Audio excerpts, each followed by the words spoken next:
everybody. It's Stephen and Walter here for this week's episode of So Chatty, episode number 44 for January the 21st, 2022. Only 6 months away from the summer solstice.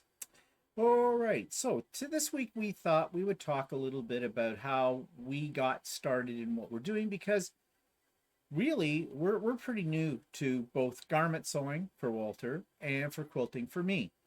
And I've been quilting now. I think I've been trying to figure it out, but I think I started in 2017. Um, when was our first trip to Australia?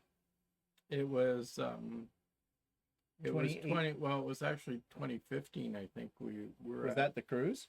yeah, 2015? and we ended up at New Year's at 2016. Okay, so it might have been the second time we went because the second time we went to Melbourne and had the car and everything and drove around and went up to Perth and whatnot. So that was 2018. Now, I could be wrong. It could have been 2016 to 2017. I just know that New Year's was 2016. Sometimes they say New Year's is Yeah. the day, the year later. So I don't know if we were going into 2016 or if we were going into 2017. Well, I know we were off to Australia just after I had bought the 6700P. And that's when I got really started into quilting. So that might have been the second trip.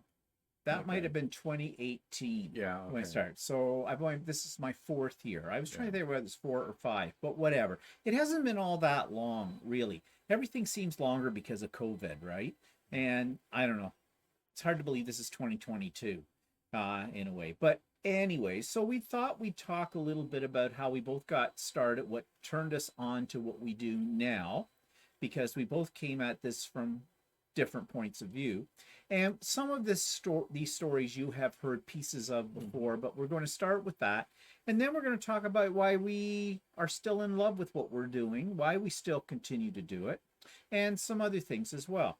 And about, what you might need to know if you are just getting into this from our experience. And remember, everything we're talking about is from our experience. So first of all, did you come from a background of sewers? Yeah, my mom would sew dresses for herself, and she always thought it was something that the girls should know how to do. So you had two older sisters. I had two older sisters, and my mother got them patterns and showed them how it worked and how to sew their own clothes for early on. My mother had a really basic sewing machine, though. It was a crank. An old crank sewing machine, but my crank. You mean it wasn't powered? No. You mean to make it work, you had to crank it? Yeah, I had a crank. It had you just turned it. It had well, that must have been awkward for holding your fabric underneath. I guess the feet, I don't know. Needle. I never really. When I was a kid, I didn't really. That's what children are for. Get kids to crank it for you as you're sewing. Yeah, I don't know. I just know my mom always used it for a really long time. And it wasn't until later on that, as my sisters got more into sewing, that they turned my mother on to getting a more modern type sewing machine. So like an electric. Yeah, electric with a foot pedal and everything like that. And I'm not sure, I don't recall whether my mother had two of those or just one of those. I can't remember exactly whether it was like she had an earlier model and then bought a later model. I think she had an earlier model and then bought a later model that she wanted. Well, don't we have both of those machines, the crank machine and we have the crank machine, and we have a model that my mother had. Now, it could be that she only had that one model. I'm not sure. Anyway, so my mother sewed on both of those machines. I know my sisters started on the crank model and then eventually bought their own machines to sew on.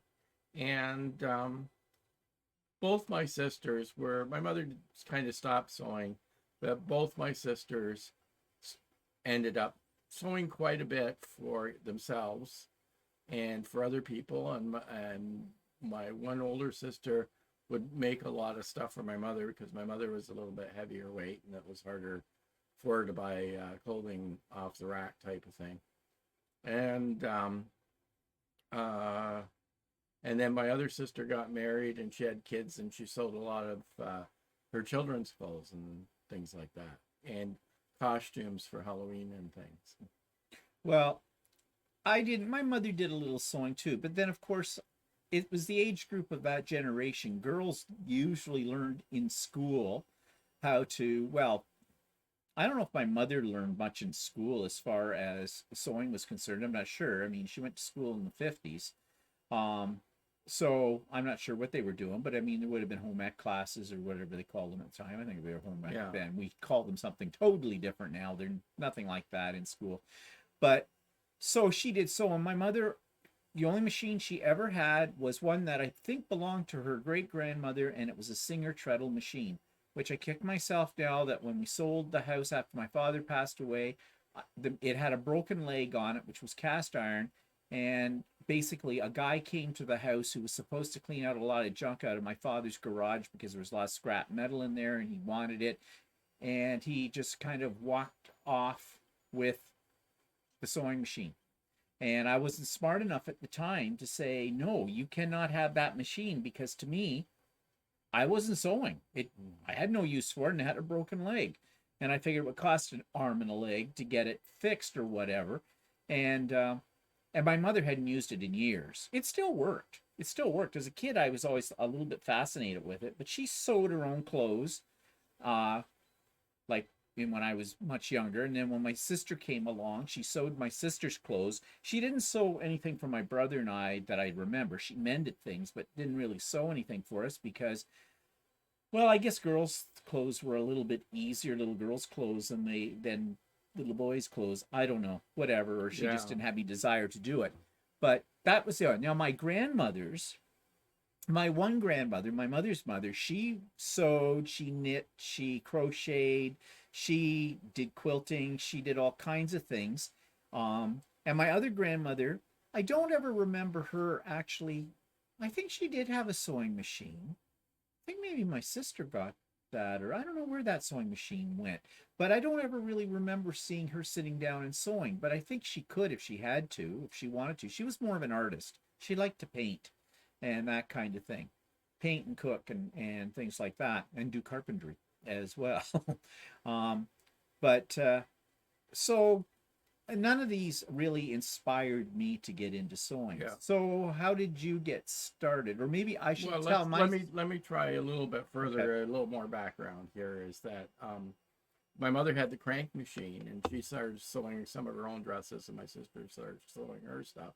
I was a little kid when she was doing that, and so my mother would help me, or I would help my mother cut out patterns with electric scissors sometimes. Oh, did you run with those? Yeah, and just regular type scissors. And so I sort of got used to cutting out patterns, or she put me to work for that. And then that's what children are for. I used to be fascinated with how to wind bobbins on this crank machine. So I used to wind bobbins for her and stuff like that on that crank machine. And when I had the crank machine, she also would sit me down and show me how to stitch and things like that on there. So I got sort of a basic understanding about how sewing machines are working at that point, although it was just a crank machine. It only had a straight stitch on it. And so there's that. Then my oldest sister really started getting into, she was sort of more, she was a little bit more financially independent. And so she got really into a lot of more advanced sewing. She ended up buying a more fancy machine, and she ended up buying sergers and got into more garment making and more for herself or for my mom or something like that. And then she also bought an embroidery machine, one of the first ones that came out, and did a few embroidery projects too. And that sort of semi-fascinated me as well. So that also sort of got me a start. And then should I go on? Yeah, go on. And then for me, I never really, when I moved into a house, and my one sister made me curtains for the house, basic curtains. She had me go in with her and pick out some fabric, and she went and made some simple cafe curtains for me. for my kitchen and things like that. And then when I met Steve and we moved into our own house, I made a few uh, curtain valances, or I borrowed my mother's sewing machine, her electric one, and I started making some cafe curtains occasionally. I sewed up some cushions for dining room chair. I didn't really know what I was doing, but I sort of figured it out, and I didn't really have a pattern. I just sort of made it up. Actually, that's not entirely true. I bought a book on how to sew curtains, and I sort of used it to guide me through what I had to make. I mean, cafe curtains aren't that difficult to make. No, but then you did branch out and made balloons. Yeah, Because and balloons were all, that was in the book, 80s. So the book showed you how to make balloons, but balloons were really pretty much like cafe curtains that you had to pull up or whatever to make the balloons. So that they were pretty simple as well. And I made a few Halloween costumes on the machine as well.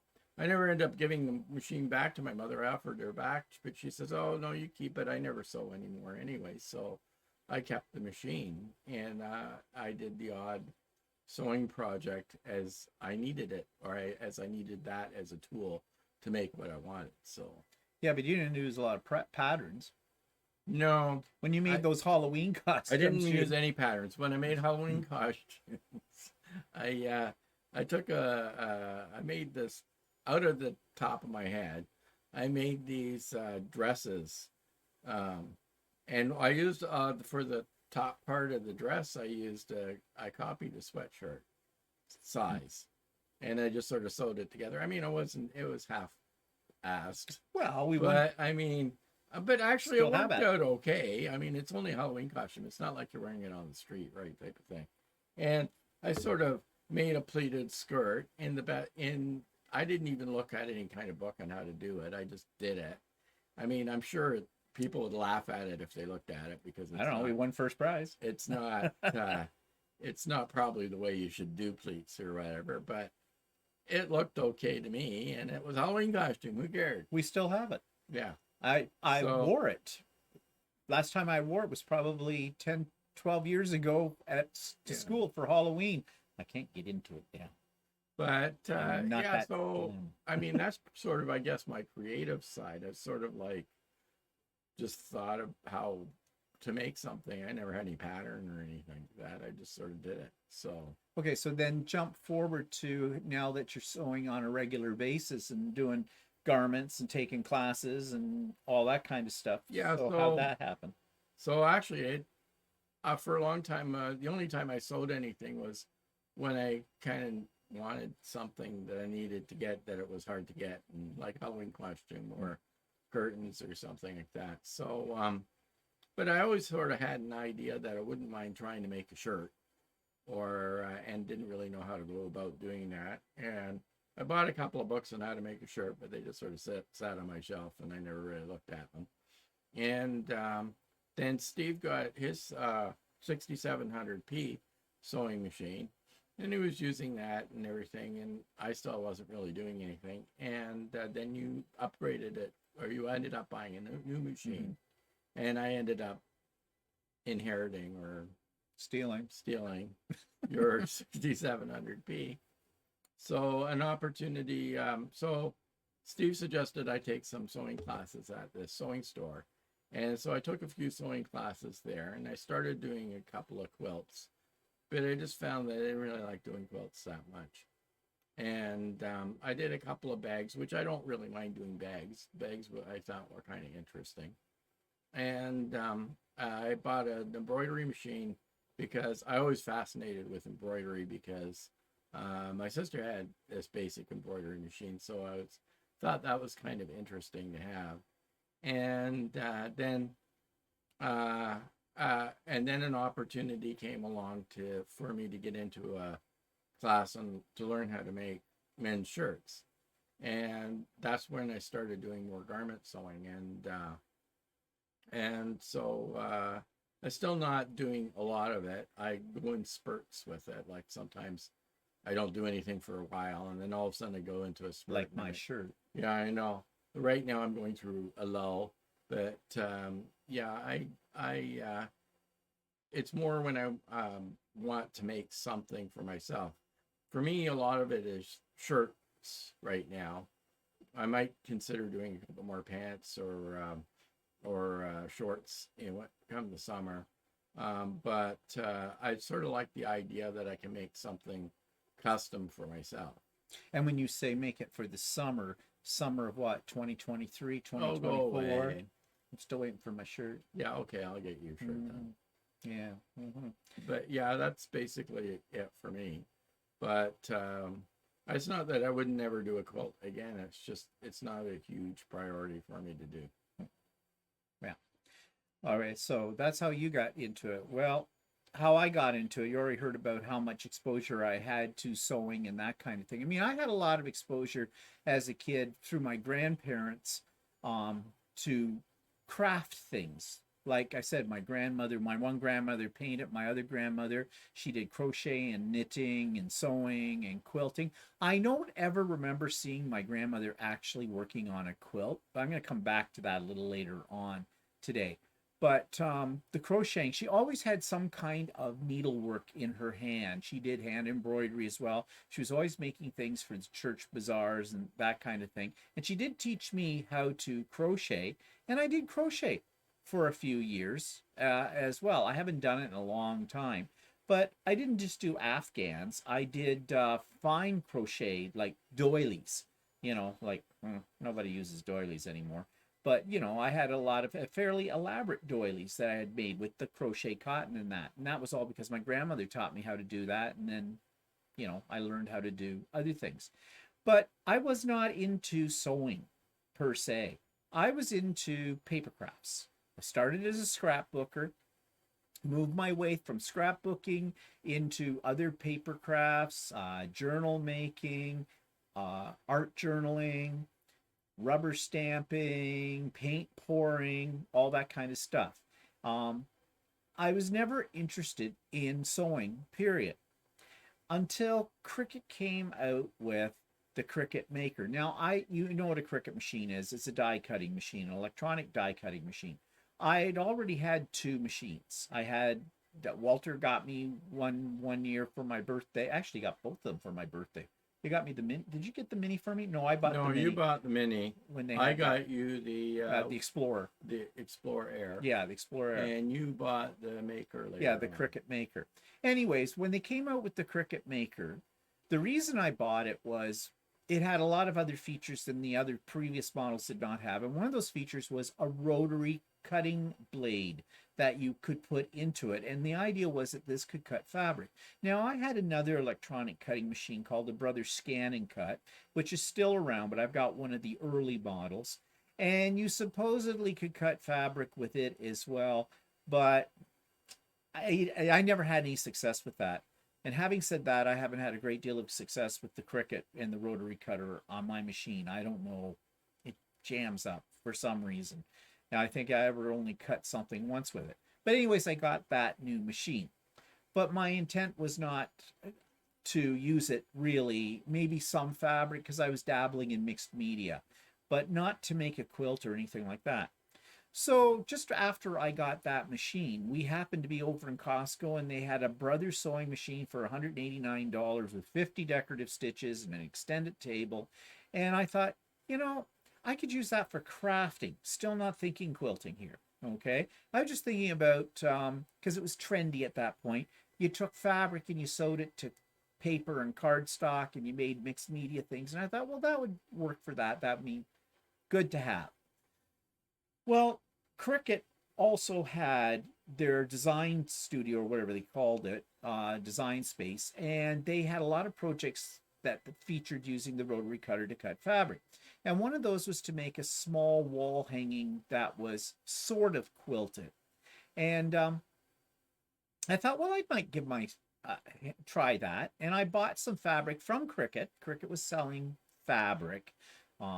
Not the best stuff in the well, it's actually not bad fabric, but it's just like they sell it more for crafters. It wouldn't be feasible for quilters to buy their fabric because it doesn't come in large enough quantities. But so I had my brother's sewing machine. I had the Cricut. I did what I needed to do. I followed the instructions, and yeah, I created a wall hanging, and it still hangs on my wall, and it doesn't look that bad for my first attempt at it, not knowing how to do anything. I didn't know how to do binding. I made that up on my head from a picture. I mean, I didn't even know it was called binding. I just knew I had these raw edges I needed to cover up. And I put applique on it, and I didn't even realize that what I was doing was applique or anything like that. It was just a craft. But it kind of got me hooked. So then I started to explore. I thought you kind of got into before you bought the brother. I thought you were doing napkins on. Oh yeah, I was doing napkins. Like his sister, the one that had all the sewing machines and things like that. When she passed away, we sort of somehow inherited her old serger, and I like to use cloth napkins. I have yet to train Walter to use a cloth napkin. He looks at them. They're pretty. What do you do with this? Put it in your lap. But anyways, instead of your food. I'll do it in a restaurant. Yeah. Oh, no. But anyways, we were going through a lot of napkins, and napkins were expensive. And I could never find any that I really liked either. And I didn't want to spend $10 for a piece of cloth for one napkin and things like that. So I had heard or something. I sort of knew what a serger did, but I'd never played with it. So we dug this thing out of the crawl space, and 2.5 hours later, I had it threaded. And I mean it, 2.5 hours. It was a bitch to thread. And I didn't know. Well, especially if you don't know what you're doing. I didn't know what I was doing either. But anyways, so I got this going, and I did make napkins. And I kind of liked working on this machine. So that led to, between that and the Cricut and everything like that, and the brother. Then the brother started to break into pieces. And I hadn't had it that long. So I needed I needed a walking foot for it. Well, wasn't it you bought a kit for doing a quilt? On the brother? Yeah. You bought a quilt kit because we were looking at fabric stores, and he bought a quilt kit, and he's better than I do. And he did it on his brother machine. Yeah. The whole quilt. It was a sampler quilt, and after you did that quilt, you started having some problems with the machine, walking foot, and the machine, and your threader broke. And I discovered, just to back it up a bit, before I got that kit, I started to look online and discovered that there were places called quilting stores, and they sold fabric and stuff. So we went hunting one day around, and at that point in time, there were probably 3 stores right here in our immediate area. And we went to all 3 of them and looked around, and I saw, whoa, this fabric is like pretty. And that's when I discovered Cafe Facet fabrics. And I went, wow, I've never seen anything like this. This is fantastic. And in this one particular store, they had a quilt on display that was made with Cafe Facet fabrics, and you could take a class with this. But I didn't really want to take a class because I was not confident in sewing, and I figured, well, everybody there knows what they're doing, and even if it is a class, but I saw they had a kit to make that same quilt, and the kit came with the fabric and everything, and I think it was $100 and some odd. And so I asked them, no, it was about $79. It was a small quilt, little sampler quilt. And I said to the lady in the store, I said, so I just sort of got into this, like I'm a rank beginner. Could I make this from whatever's in that kit? And she says, oh yeah, I followed the instructions. It's not hard and everything. So I bought the kit and I made my first quilt. And it was an Alex Anderson design. And I have shown that quilt on the Idiot Quilter before and talked about it a little bit more. So I'm not going to bother getting into it any more in details. But that's when I decided, ooh, I really like doing this. But my machine was falling apart, the cheap brother. Now, I hadn't been used that much. The walking foot broke. The threader went on it at one point too. So I called up a store in our area that was a Janome dealer. I knew nothing about Janome machines or anything like that. And other than the fact that my sister used to buy it. She used to have Janomes. She used to have Janomes. And I just called him up and said, I need a walking foot for a brother machine. Do you sell them? She says, well, if you want to bring in the machine so we can take a look at it and see what we can get you in that. And I said, okay, fine. In the meantime, another part dropped off the machine. And I wasn't going, I wanted to buy a better sewing machine because I decided I liked doing this. I was going to do more of it. But we were about to go to Australia in another month or two. And I kept saying, well, I'll wait till I come back from Australia. Then I'll look seriously into this and whatnot. But as the brother machine was falling apart, I walked into the store and I said to the lady, Shirley at the time, had not met her at this point. And I said, hi, I called you about, she said, oh yeah, the walking foot for a brother. And I said, yeah, I don't want that now. I want you to sell me a machine. I want a decent sewing Her eyes machine. kind of lit up. And her eyes lit up. And she says, okay, so what's your budget for this? And I'd already kind of figured that out. And I said, I'll go as high as $3,000. She says, whoa, there's a lot to choose from in that price range. And she immediately took me over to the $3,000 machines. Well, they weren't quite $3,000, but she showed me several. Well, and she showed you some of the lower. yeah, she did. And she explained too, them all through. And Shirley was very patient with me and told me everything I needed to know. And she was not a hard salesperson or anything like that. She was trying to match up a machine with she asked me questions about what I wanted to do with it, all that kind of stuff. And so I came home with a 6700P, which is the machine Walter uses now. And it was a great machine. I love that machine. I love that machine. Yeah, and it's still working fine today. It's an excellent workhorse. Well, Shirley said at the time, this is as close as you can get in a domestic machine that's almost industrial with it. She says, this sucker will sew through anything. And apparently it does. But anyway, so that was great. So now I started to explore the wonderful world of quilting, and the rest is history. And that's how I got into it. And I never looked back from that. I love the fabrics and everything. But that's the next question. So why do we continue to do what we do? Well, I'll answer this first since I already started to answer it. I love it because I've always been a creative person. I love to make things. I guess the term is now called, I'm a maker.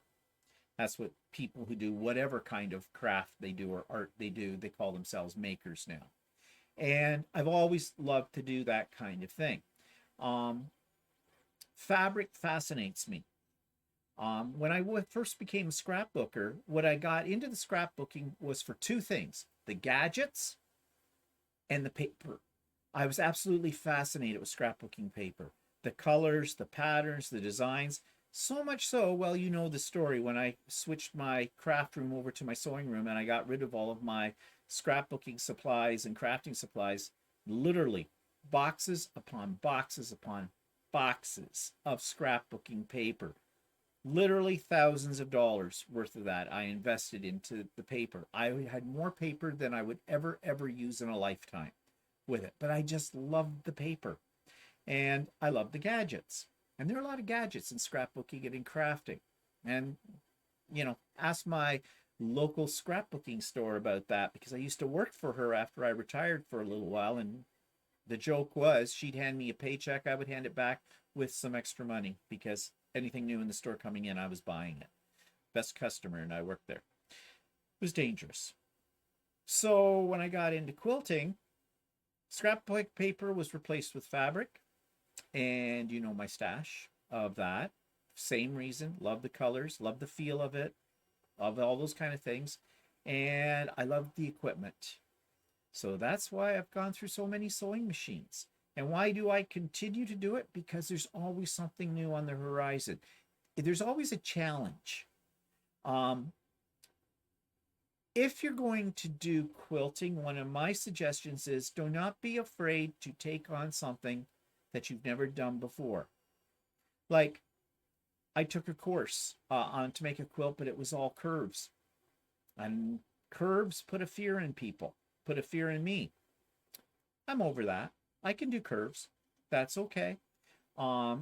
Because it's not as hard as you think. Mitered corners.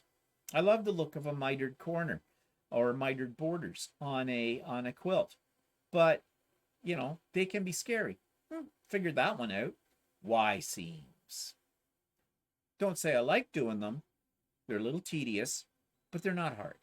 But those are things that, a lot of people won't go into because they're afraid to try. And that's what I like about quilting. There's always something new. There's always, and it appeals to my mixed media kind of look. I do want to get more into making art quilts as well. And I have designed my own quilts too. So, that's why I stay in it, because it's never boring. So why do you stay in garment sewing? I'm not sure. Because you don't want to go naked. No, I still like doing it. It's just there are times where I get a little bit bored of it or whatever or something. But anyway, uh, I like the fabrics. I made quite a few short sleeve shirts last year. And and you made this shirt you're wearing. Yeah, I made the shirt that I'm wearing. Once I get going at it, I like doing it. It's just I'm always a bit of a procrastinator when I do stuff. But once I get going, I like doing it, and I like the fact that especially when I see the final product, and I'm done, and I've got something I can wear that's unique, that is not something that you buy in a store.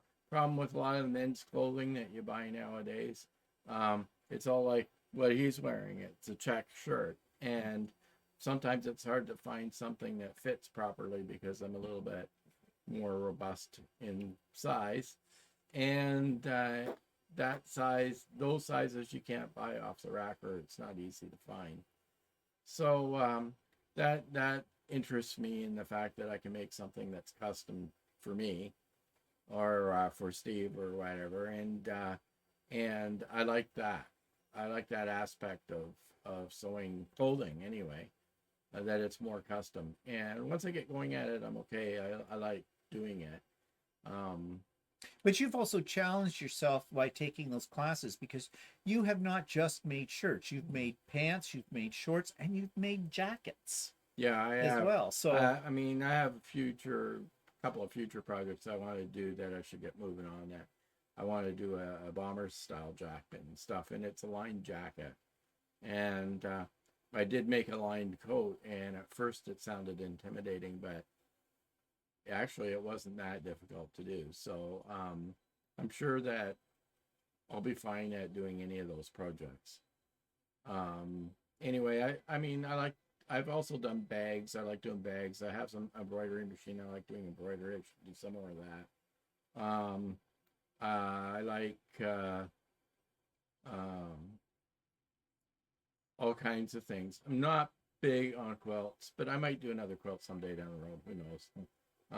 Or do a quilting project that incorporates. What I could see doing is a quilting project that incorporate making something like a quilted jacket or something like that. I could see doing that. It may not be like a pieced quilt jacket. It may be more like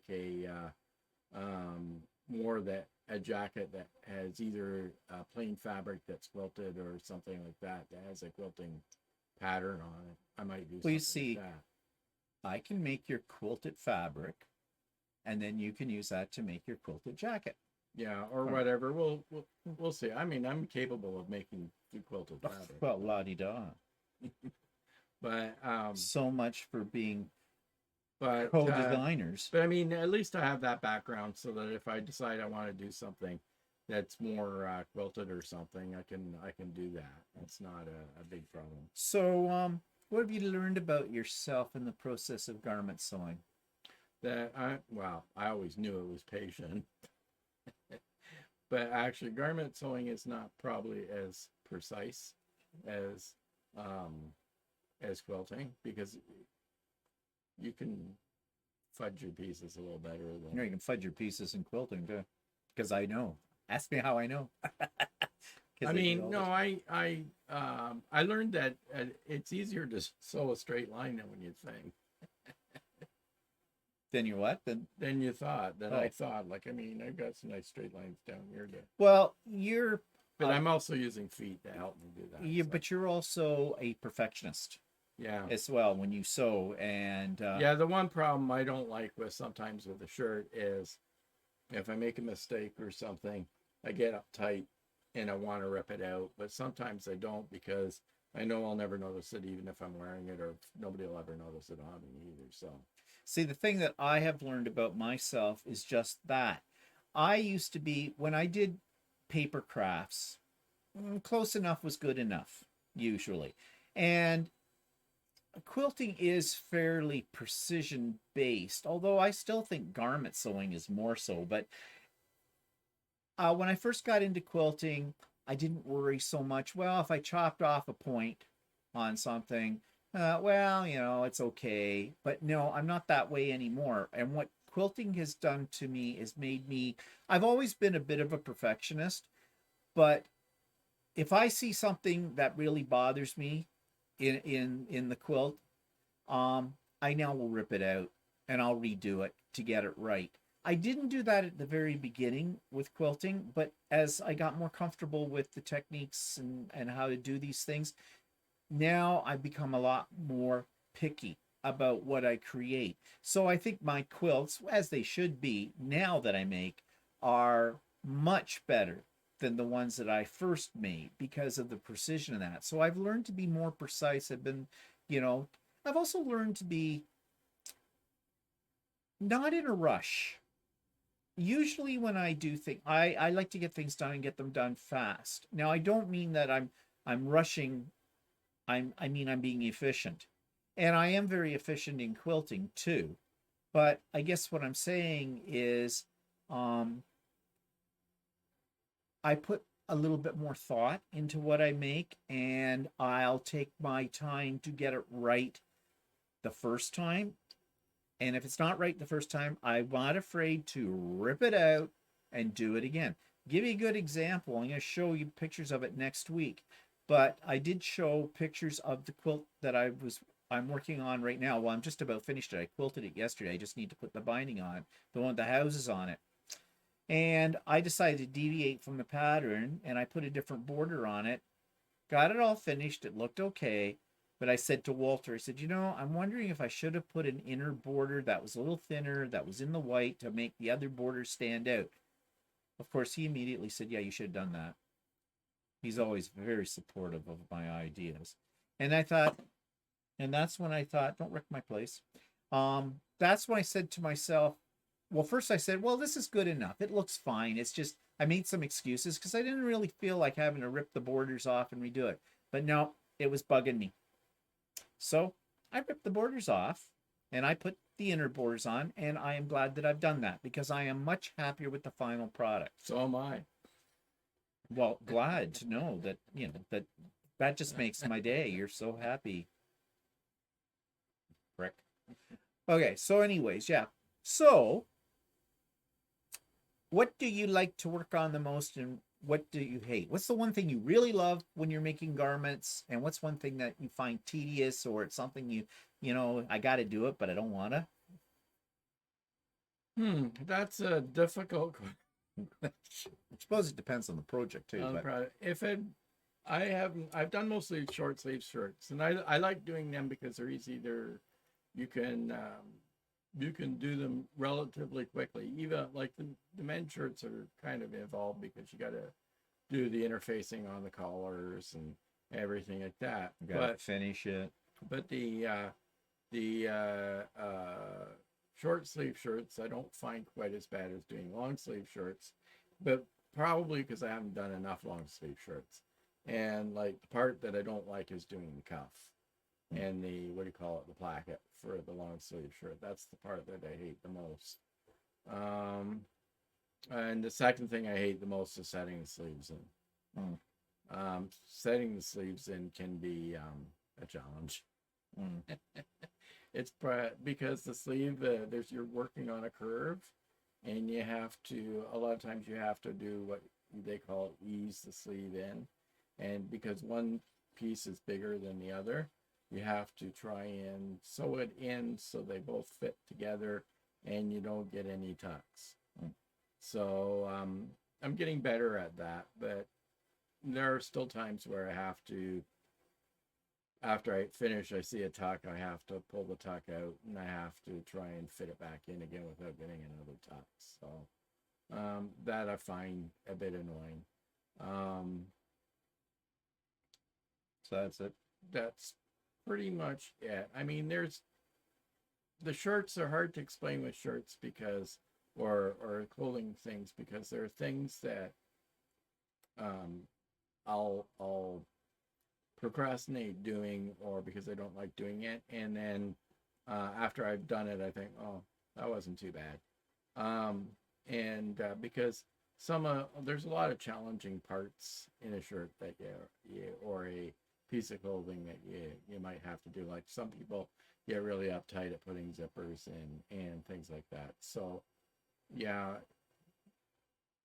those are tedious, but if you're careful and you take it slow, it's not too bad. Well, the worst thing is putting a garment together and then realize after you've finished it, you've put in something wrong. Mm. Yeah, well, that goes with any kind of sewing, I think. Happens in quilting too. Oh, you put in a block the wrong Well, way. yeah, or in garments, sometimes it can be a mistake that is hard to correct, um, and is hard enough to correct that you would probably discard the. And in quilting, we call that a customization. Yeah, that makes it just that much more unique. Um, well, when it comes to quilting, I love piecing. I do love piecing. But believe it or not, the one thing that I'm apprehensive about, although I'm getting over that now, is the actual quilting part of it. Now, the reason I say that is because before we got Lucy, the long arm, quilting on a domestic machine, and I don't care who you talk to about it, is a chore. It is a real chore.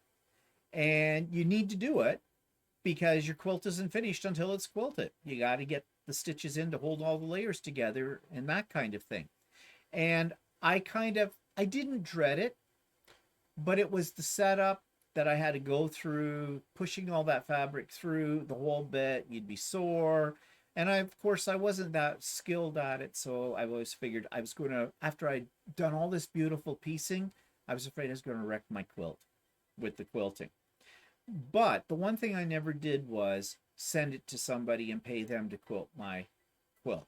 Because I have a philosophy, and this may sound kind of snotty, but I really do not believe that if you're a quilter, if you do not quilt the quilt yourself, if you hire somebody, what they call quilting by check, to do it for you, it is no longer your quilt completely. You did a quilt in conjunction with another person. And I'm sorry, that may sound like some people say they don't have the time, they don't think they have the skill, they would rather have it finished and by that and they're happy with that. And that's fine if you're happy with it. But in my way of thinking, I'm kind of an all or nothing kind of person with it. It's just the way I am. So I persevered. But now I can tell you I'm getting over my fear of quilting and I'm kind of liking it because of the long arm. Because I like using the technology. And remember, I said that when I was into paper crafting and that, I was in it for the gadgets. Well, a long arm's a gadget, and I'm all about the gadgets. So I do kind of like that process now. The other thing that you always hated was layering it. Yeah, yeah, the basting, the quilt, putting it together. Yeah, that was even worse than the quilting part of it for me, because I didn't have the right setup.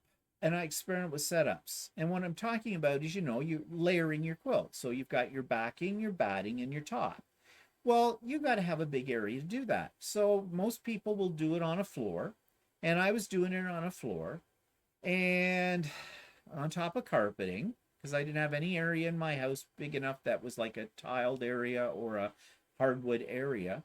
And of course, when you're laying fabric on carpet, it tends to pull up here and there and you get wrinkles in it. So smoothing it out's a pain in the butt. I use spray basting technique because I didn't want to do the pin thing. Guess what? I eventually went to the pin thing and that did make my life easier when it came to the quilting part of it. But I mean, it would take me 2.5, 3 hours for a large quilt to get it all prepared to quilt it. I had tables, collapsible tables. I did eventually figure out a system where I set up all these tables. I didn't have to get down on my hands and knees now because, getting down's easy. Getting back up at a certain age is not so easy anymore. And that was working for me. I had it down. But it was a lot of setup And once everything was set up and I had the sewing machine located in where I needed it in that area and all set up for that, I had to finish the quilt. I couldn't just get in there, do a little bit and leave it, because it meant the tables and everything were set up in our rec room and filling up the space with this equipment. So having the long arm has made that journey a whole lot easier. So I'm not so afraid of that anymore. The other thing that I don't like, well, I can't say as though I hate it. It's just something you're done with the quilt at this point, and it's the binding. Making binding is easy. There's not anything hard about that. And even sewing the binding on a quilt. And I do machine, I do not do hand. I know lots of people prefer to do hand binding. I don't. Because I'm not a good hand sewer. Not even close. But I've learned some tricks over the time that make everything go a lot easier when you do that. And I guess it's just because you've been working on this quilt for so long and you're done. You want to be done. So as I speak, tomorrow I have a quilt that needs to be basted, the little town quilt.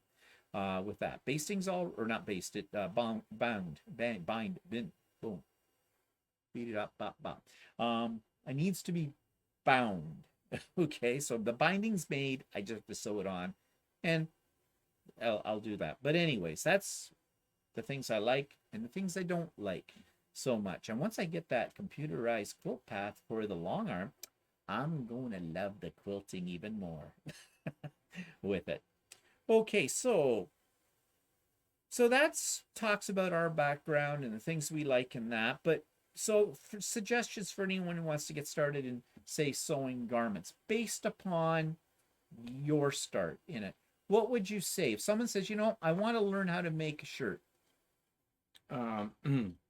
Right now, if it's possible, to find a place that will teach you how to make a shirt, which I think So take a class. Take a class, or a piece of garment, just to get used to how to cut out the fabric, how to read the pattern, how to cut out the fabric for using a pattern. And that I think it's worthwhile to take a class if you can. If you can't, then the second best thing would be to take an online class, because it could guide you through that as well. You could get a book to teach you, but you would have to be dedicated enough to go through the book and find out about that. I would find out as much about how to read patterns, how to cut out fabric, how to select fabric, and things like that. Those are basic things that you need to know. You also have to have a decent sewing machine. It can be a basic sewing machine, but a reasonable sewing machine that you can sew fabric through. Not like my brother that fell apart. Well, you could probably get away with something like that, but the better the sewing machine you have, the better it is. Especially if for shirts, not so bad, but if you're doing pants, a lot of pants are using thicker material, so you need to be able to have a machine that's able to go through thicker seams and things like that. I mean, it still doesn't have to be a super expensive machine. You're better off going to a dealer that deals in a certain brand of machine and say to them, I want to buy a machine and I want to make garments, including pants or shirts or whatever kind of garments that you want. If you're a lady, you want to just make dresses or something like that. The dealer would give you a better chance of selecting a proper sewing machine for what you would like to do. And the dealer may also be able to guide you into a class that you can take for apparel sewing, or you can look around on YouTube or online places where they have online classes or even in-person classes. That's the best I could say for that. But part of that is you need to have a drive to want to do it. Right. So, and a lot of people get into garment sewing because they think they're going to be able to create things that are cheaper. Yeah, the problem with garment sewing is uh, a lot of the what you end up getting is a customized product, like a customized shirt and everything else.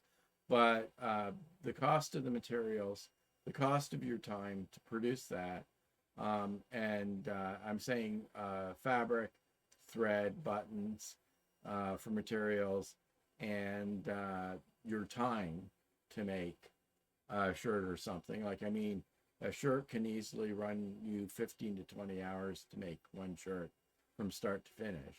That's a lot of time. And the fabric alone can run And you. the fabric alone. Now, if you shop at um, um, if you shop at Nordstrom's or high-end stores, then the shirts will become cheaper.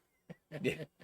Your end The ones product you will make, be you will cheaper. be in comparison to a However, if you bought buy shirt. your shirts at Walmart or at Costco or something like that, the shirts will be more expensive than what you can buy there.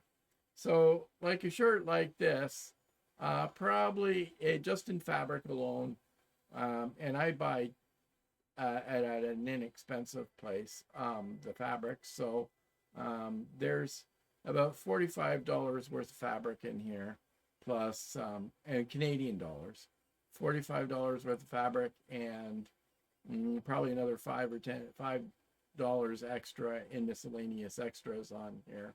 So this shirt cost me $50 to make before labor, and because it's one of the first. I haven't made too many long sleeve shirts. I probably took me about 20 hours to make it from start to finish. So I'm just guessing, but maybe it's less time than that. If you get going and you don't have to read the pattern or anything like that, then you can throw them off a little quicker than that. But I mean, you have to have time to read the pattern. You have to have time to uh, figure out what the pattern is saying.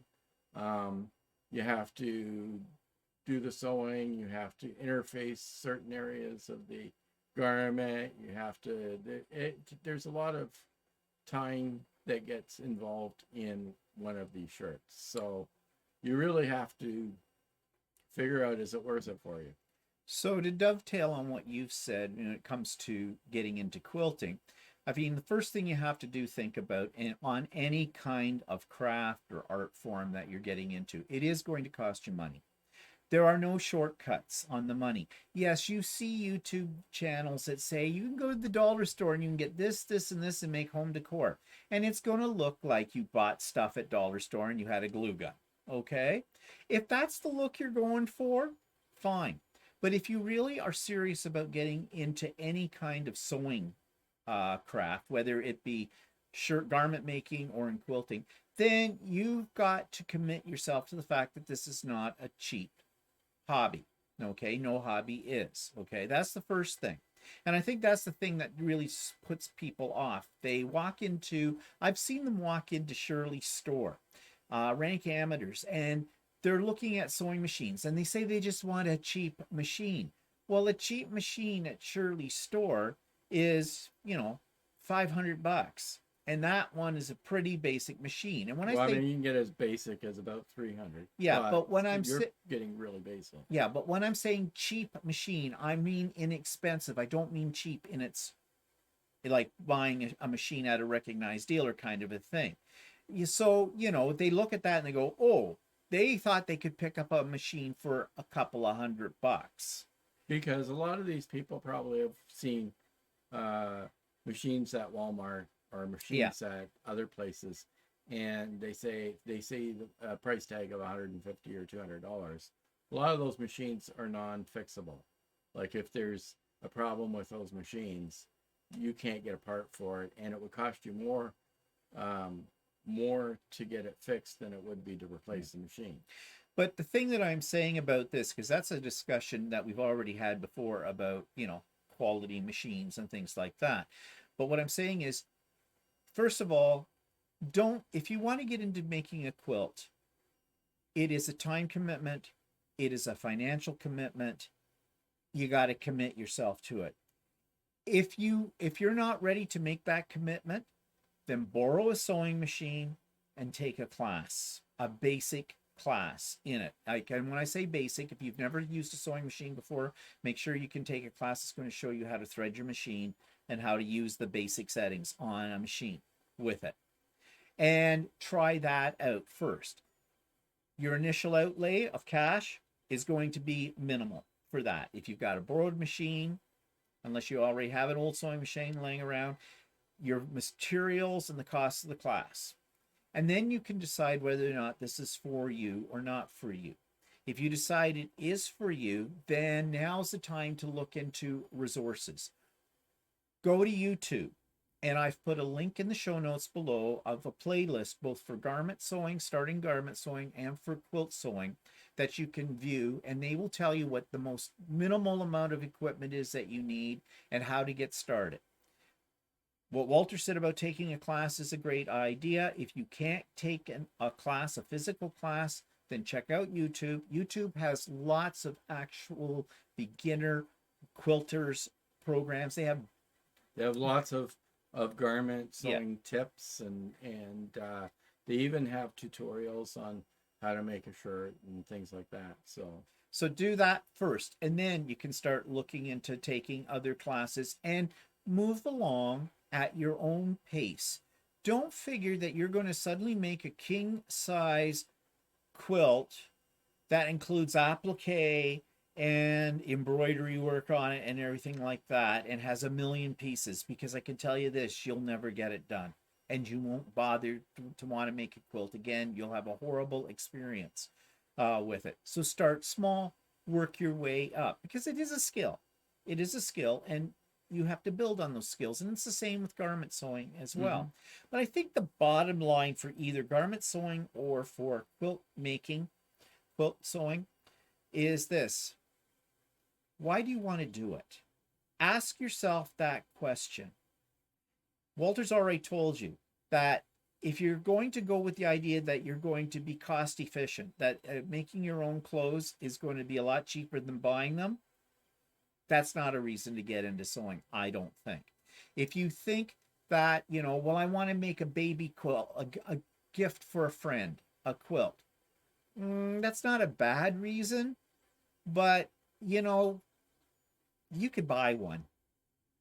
People sell baby quilts, okay, if you want to give a present to us. So what I'm saying is figure out what it is why you want to do this. Sewing is a journey in both garment and in quilting. It isn't a manufacturing process.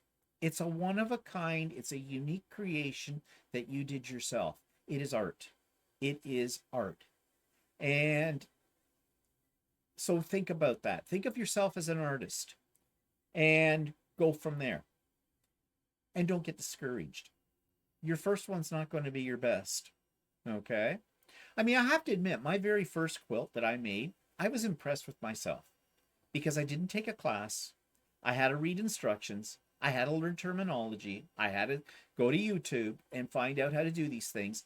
But I persevered with it, and I was pleased with the final product. Yes, if I had to redo that quilt today, I could do it so much better.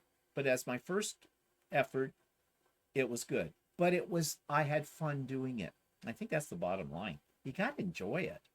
If it's a job, if it's a chore, why are you doing it? It's supposed to be relaxing. It's supposed to be fun. Yeah, you'll have moments of frustration, but you'll get over them, and that just makes you even happier when you get beyond the frustration level and you figure it out with it all. So, if you're up for a challenge, if you want to be creative, if you're in it for the long haul, then go for it and do your research. It doesn't come overnight with it. Okay, so before we end this broadcast, and it's a little longer today on this, we want to show you what we consider to be one of our favorite things. So you show yours first. Okay, when I first started sewing again, more seriously, I first started trying to do a few quilts, and before I started doing sewing, I had a period of time for a few years where I was doing stained glass at a local store, and the local store closed up, and my motivation for stained glass somewhat disappeared because I wasn't going to classes, and how much stained glass do you need, right? So I stopped doing that. Steve got into sewing, and I started. Steve sort of motivated me into trying to do some sewing. So there's these patterns that were available in the local sewing store that were stained glass style quilt patterns. So my first class that I took was this stained glass simulated quilt pattern, and I was new to the machine. I hadn't sewn a lot of new things lately, and it was a huge challenge. And thankfully, I was taking the class because I would have never gotten through the class. And just to interrupt you for a second, what I said was, if you want to learn how to quilt, take a class that's at a basic level to show you the ins and outs of it. And when I mean that, doing your 4-patch, maybe doing a 9-patch kind of thing. No, he takes a class that is a technique that is not at a beginner's level. Well, the other part of the problem was the class was listed as any level of sewer could take this class, right? Yeah, liars. And it should have been more like a medium or advanced class. But anyway, so I went and delved into it and dove into it. I was way over my head, but that's why I'm showing it now, because I was proud of the finished product. We'll show the finished product so people don't keep them in stitches. Okay, so see how far back I can get with this. Okay. And this was my finished product. Now that's based on what? A group of 7 painting, isn't it? Yeah, it's a group of 7 painting.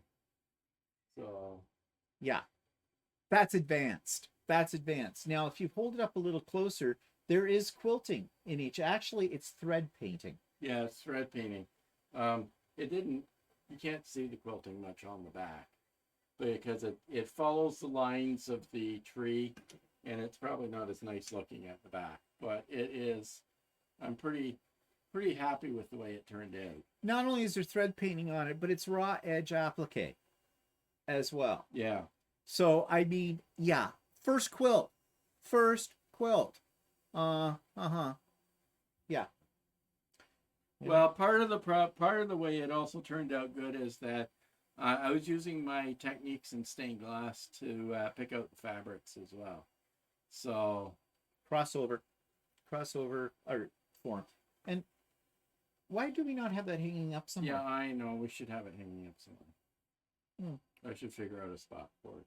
Actually, if we took down that picture over top the stairwell up at the top of the owl and put it up there, that would look good there. Yeah. Or even a front door. Well, we'll have to figure that out.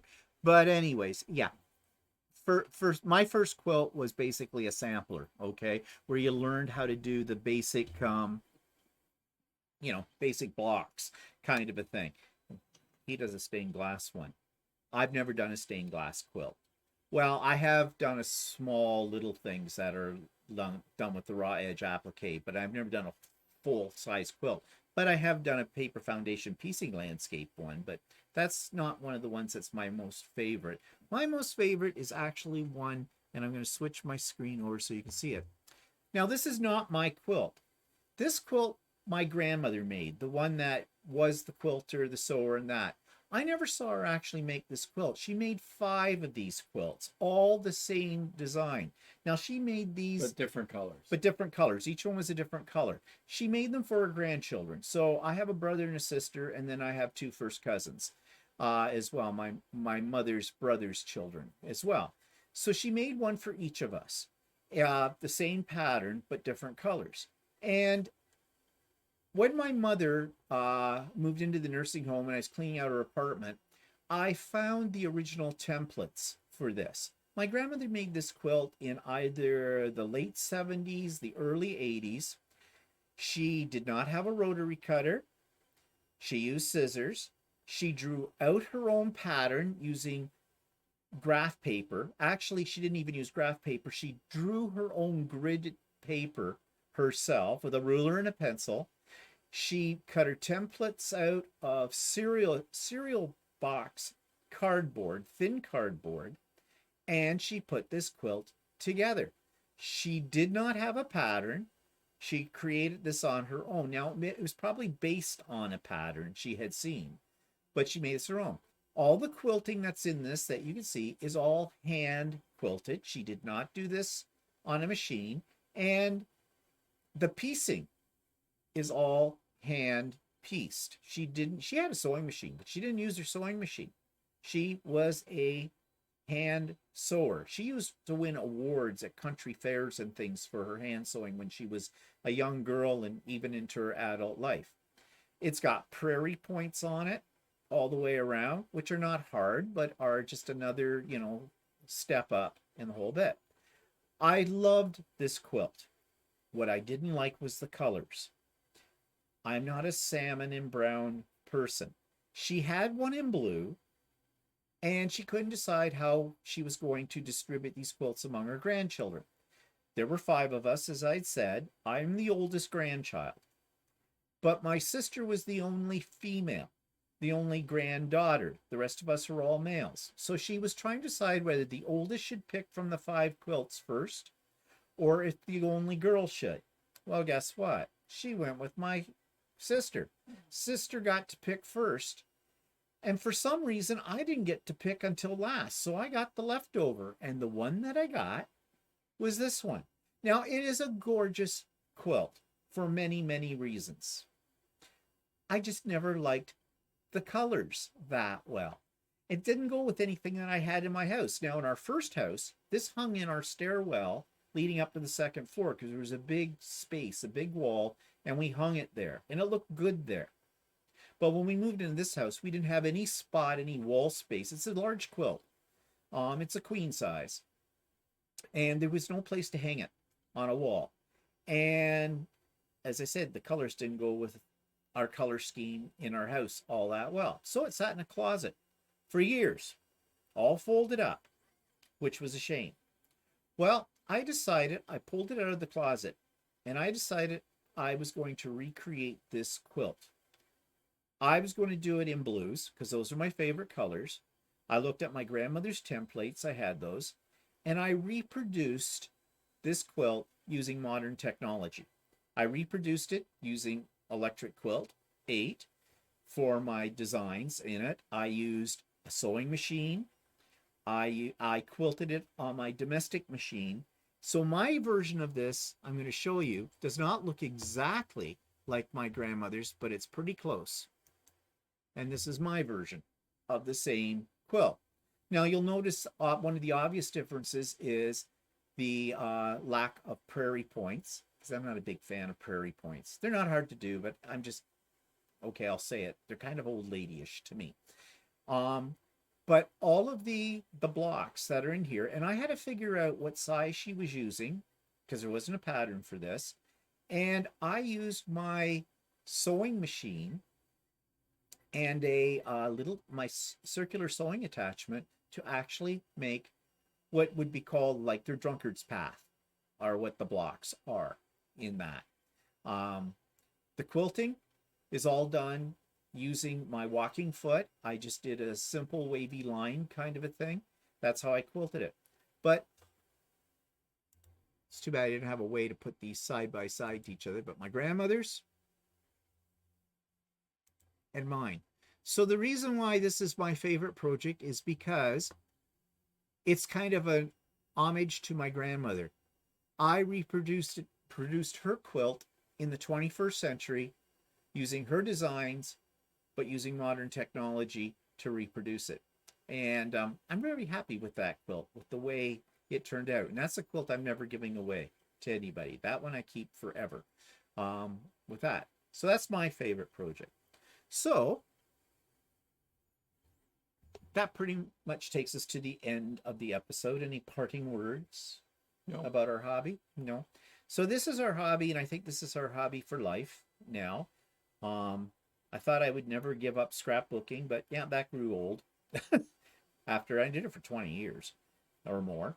And yeah, now I'm very happy being in this world of fabric. My biggest problem now is, what am I doing with all my quilts? And well, you can't say the same with all your garments because you actually are wearing them. Yeah. And which is actually one advantage to being a garment maker. You can actually wear your stuff. Your stuff is more portable. You can show it off to more people. You know, people walk up to Walter, or when I'm wearing one of Walter's shirts that he makes too, and they go, "Whoa, really like that shirt. Where'd you get it?" And I go, my personal tailor. He made it for me.